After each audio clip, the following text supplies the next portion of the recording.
दोस्तों कहानी शुरू होती है और हम बबलू बैक्टीरिया नाम के एक लड़के को देखते हैं जो कि एक साधारण सा लड़का है और एक एडवर्टाइजिंग कंपनी में काम करता है। इसके बाद हम देखते हैं कि बबलू बैक्टीरिया अच्छे से तैयार होकर अपने ऑफिस के लिए निकल रहा होता है क्योंकि आज दिन भर उसे वहीं पर अपनी गांड घिसानी थी। इसके बाद हम एक आदमी को देखते हैं जो कि खोपचे में किसी लड़की को दबाकर पेल रहा होता है। दरअसल ये आदमी इस टाउन का मेयर बनना चाहता है लेकिन इसकी हरकतें तो भड़वों वाली हैं। इसके बाद हम देखते हैं कि इस मेयर की एक पटाखा वाइफ भी होती है और ये दोनों एक कंपनी में आए होते हैं अपने इलेक्शन के लिए एडवर्टाइजमेंट बनवाने। तभी हम देखते हैं कि इसी कंपनी में बबलू बैक्टीरिया भी काम करता है। फिर काम करते वक्त बबलू की नजर मेयर की बीबी ढोलकी पर पड़ती है और वो उसे देखकर सोचने लगता है क्या माल है यार। लेकिन इसी दौरान वहाँ पर उसका बॉस आता है और उसे कहता है कि बड़ी के मुझे सब पता है कि तू क्या देख रहा है। फिर जाने से पहले वो उसे कहता है कि तेरी वैसे भी औकात नहीं कि तू किसी लड़की से बात भी कर सके। फिर उसके बॉस के वहाँ से जाते ही उसकी सेक्रेटरी वहाँ पर आ जाती है और वो भी उसके मजे लेने लगती है। कहती है कि तुम्हें कोई लड़की मिली भी है या अभी भी हाथ गाड़ी से ही काम चला रहे हो। जिस पर बबलू बैक्टीरिया कहता है कि मेरे पीछे तो लड़कियों की लाइन लगी पड़ी है और आज रात को तो मैं 2 लड़कियों को एक साथ बजाने वाला हूँ। फिर उस सेक्रेटरी के जाते ही वहाँ पर ढोलकी आती है और बबलू बैक्टीरिया से कहती है कि दरअसल मेरा नौकर चला गया तो क्या तुम मेरे बॉक्स उठाने में मेरी मदद करोगे। अब बबलू बैक्टीरिया ऐसी पटाखा को कैसे मना कर सकता था,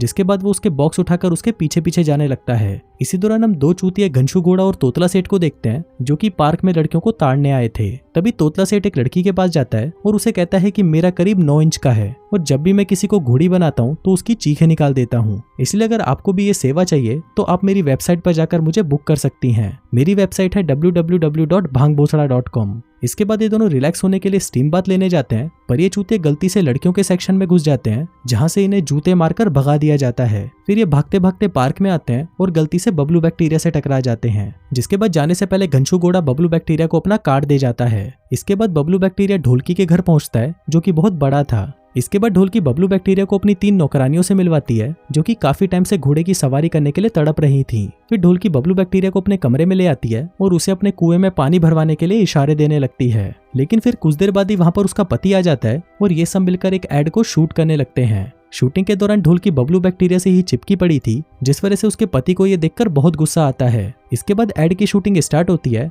लेकिन मेयर अपनी स्क्रिप्ट भूल जाता है और अपना सारा गुस्सा बबलू बैक्टीरिया पर निकालने लगता है। उसी रात मेयर और ढोलकी आपस में बातें कर रहे होते हैं, जहां ढोलकी कहती है कि मुझे तो ये कंपनी का बॉस 1 नंबर का चूतिया लगता है क्योंकि ये हर टाइम सिर्फ मेरी गुफा में ही झांकता रहता है। जिस पर मेयर कहता है कि तुम हो ही इतनी शानदार माल कि तुम्हें हर कोई बजाना चाहता है। ढोलकी कहती है कि हाँ, हर कोई सिवाय तुम्हारे। और यहाँ पर हमें पता चलता है कि ढोलकी मेयर से चिड़ी हुई थी क्योंकि वो टाइम से उसकी ले नहीं रहा था। दरअसल मेयर का फोकस यहाँ पर अपने इलेक्शंस पर था, इसलिए वो ढोलकी पर ज्यादा ध्यान नहीं दे रहा था। पर अपनी ढोलकी तो ढोलकी थी और उसका काम था बजवाना, इसलिए उसे कोई ऐसा चाहिए था जो उसे दबाकर बजा सके। इसके बाद हम फिर से उन्हीं दोनों चूतिए तोतला सेठ और घनशू घोड़ा को देखते हैं जो कि एक सेमिनार में स्पीच दे रहे थे। तभी तोतला सेठ वहां पर एक लड़की को बुलाता है और उससे पूछता है कि तुम्हारे सिर के बाल और तुम्हारी झांटों के बाल में क्या फर्क है, जिस पर वो लड़की कहती है कि दोनों सेम है। फिर वो उससे एक और सवाल पूछता है कि तुम्हें कहाँ डलवाने में ज्यादा मजा आता है, जिस पर वो कहती है कि पीछे से। अब उस लड़की ने सभी सवालों के सही जवाब दिए थे, इसलिए तोतला सेठ वहां पर एक दूसरी लड़की को बुला लेता है। वो उससे पूछता है कि तुम एक साथ कितने घोड़े ले सकती हो। अब इससे पहले कि वो इसका जवाब देती तभी वहां पर एक और लड़की आकर तोतला सेठ को मारने लगती है। कहती है कि इस भूसे वाले ने 9 इंच का बोलकर मेरा चूतिया काटा, इसका तो सिर्फ 3 इंच का है। अब इतनी बेइज्जती होने की वजह से तोतला सेठ उस सेमिनार को वहीं छोड़ देता है और डिसाइड करता है कि अब वो सरसों का तेल और चटाई लेकर मरवाने का काम करेगा। लेकिन जाने से पहले वो एक बार और ट्राई करना चाहता था, इसलिए इस बार वो एक लड़के को बुलाता है और ये लड़का और कोई नहीं बल्कि अपना बबलू बैक्टीरिया था। फिर तोतला सेठ बबलू बैक्टीरिया को एक लड़की से बात करने को कहता है, लेकिन फिर जैसे ही बबलू बैक्टीरिया उस लड़की से बात करता है वो लड़की उसे चूतिया और छोटी लुल्ली वाला बोलकर वहां से चली जाती है। इसके बाद बबलू बैक्टीरिया भी निराश होकर वहां से चला जाता है। फिर हम देखते हैं कि बबलू बैक्टीरिया दुखी होकर एक बार में बैठा होता है कि तभी वो वहां पर एक आदमी को देखता है जिसके पीछे लड़कियां कुत्तों की तरह पड़ी थी। वो आदमी उन लड़कियों से रिक्वेस्ट करता है कि प्लीज थोड़ी देर मुझे छोड़कर थोड़ा डांस भी कर लो, लेकिन ये लड़कियां थी कि उससे चिपकी ही पड़ी थी। फिर कुछ देर बाद वो आदमी बबलू बैक्टीरिया के पास आता है और उससे बातें करने लगता है। कहता है कि लौंडे तुझे क्या हुआ, तेरी शक्ल छीले हुए टट्टे जैसी क्यों दिख रही है। जिस पर बबलू बैक्टीरिया कहता है कि अब मैं क्या बताऊं, जिंदगी के तो फुल ऑन लौड़े लगे पड़े हैं, ऊपर से कोई भी लड़की मुझे भाव तक नहीं देती और जब मैं उससे हूत मांगने जाता हूं तो मुझे छोटी लुल्ली वाला बोलकर वहां से भाग जाती है। ये सुनकर वो आदमी कहता है कि लड़कियों का चक्कर ज्यादा होना भी एक श्राप है। बबलू बैक्टीरिया कहता है कि ऐसा कैसे हो सकता है। वो आदमी बताता है कि मुझे एक श्राप है कि जब भी मैं किसी लड़की को छूता हूँ तो वो लड़की मेरे लिए पागल हो जाती है, जिसके बाद उसे सिर्फ मेरे घोड़े की सवारी करनी होती है। इस पर बबलू बैक्टीरिया कहता है कि ये श्राप कैसे हो सकता है, ये तो वरदान है। आदमी कहता है कि ये श्राप ही है। शुरू में तो ये बहुत अच्छा लगता है, लेकिन अब मैं इससे परेशान हो चुका हूँ, इसलिए अब मुझे एक ऐसा आदमी चाहिए जो ये श्राप को मेरे से ले सके। अब ये सुनकर बबलू बैक्टीरिया खुशी से पागल हो जाता है और उसे कहता है कि प्लीज आप ये श्राप मुझे दे दो। वो आदमी उससे पूछता है कि पक्का तुम्हें ये श्राप चाहिए, क्योंकि बाद में तुम इस श्राप को किसी दूसरे को तभी दे सकते हो जब वो खुद से चाहेगा। बबलू बैक्टीरिया कहता है कि ठीक है, मैं तैयार हूँ। जिसके बाद ये दोनों एक रस्म करते हैं जिसमें वो आदमी अपनी सारी शक्तियां बबलू बैक्टीरिया को दे देता है। इसके बाद वो आदमी एक लड़की के पास जाकर चेक करता है और पाता है कि अब वो इस श्राप से मुक्त हो चुका है। ये देखकर वो आदमी बहुत खुश होता है और उसे गुड लक बोलकर वहां से चला जाता है। इसके बाद हम देखते हैं कि बबलू बैक्टीरिया में अब एक ऐसी ताकत आ चुकी थी जिससे वो सिर्फ छूकर लड़कियों को अट्रैक्ट कर सकता था। जिसके बाद वो लड़कियों के पास जाकर अपनी शक्तियों को टेस्ट करता है और देखता है कि सिर्फ उसके टच करने से ही लड़कियां उससे अपनी पिंकी पिटवाने के लिए तैयार हो जाती हैं। जिसके बाद वो जानबूझकर लड़कियों को छूने लगता है और जैसे ही लड़कियां उसको टच करती हैं, उनके शरीर में ठरक की आग जागने लग जाती हैं और वो सोचती हैं कि अब तो बस हमें बबलू बैक्टीरिया का ही काला घोड़ा चाहिए। अब बबलू बैक्टीरिया की तो चांदी हो चुकी थी और वो एक साथ कई लड़कियों के साथ मजदूरी करने लगता है। वो जहां पर भी जाता लड़कियों को सम्मोहित करके अपने पीछे पागल कर देता।